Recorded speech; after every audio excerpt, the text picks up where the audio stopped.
তৃণমূল কংগ্রেসের উপরে আক্রমণ করে, তার দায় এই মুহূর্তে বিজেপি নেবে না। এই কারণেই নেবে না কারণ এখনো পর্যন্ত আমরা সরকার গঠন করিনি।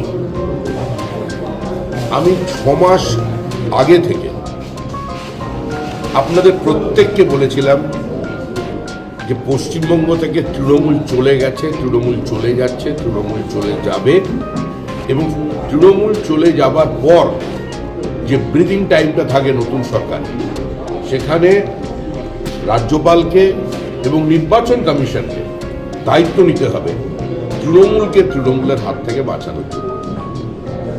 আজকে যা হচ্ছে, তৃণমূলকে আক্রমণ করছে। হঠাৎ কিছু নব্য বিজেপি হয়েছে যারা তৃণমূল থেকে ঢুকেছে, এদের আমরা পার্টি থেকে বার করব। বিজেপি তৃণমূলীকরণ হতো না। শুনুন, যারা নিজেদের রক্তঘাম দিয়ে বিজেপি তৈরি করেছে, 80-90 সাল তারিখ থেকে যখন বিজেপির কিছু ছিল না, তাদের রক্ত দিয়ে বিজেপি তৈরি। এই পার্টি তৃণমূলীকরণ আমরা করতে দেবো না। যার যে হামলা হচ্ছে, দরকার হলে আমি রাস্তায় নামবো, আমি রাস্তায় নেমে প্রতিবাদ করব। আমাদের 2 কর্মী মারা গেছে, জিতলাম আমরা, মারা গেল 2 কর্মী আমাদের, এটাও একটা অন্য দিক।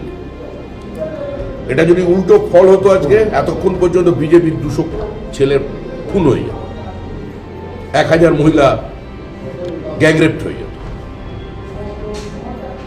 কিন্তু আমরা কোনো অবস্থাতে হিংসা চাই। আমি কালকেও ডিজিকে বলেছি, সিপিকে বলেছি যে র্যাম্প্যান্ট লাঠি চার্জ করুন। কারা এরা?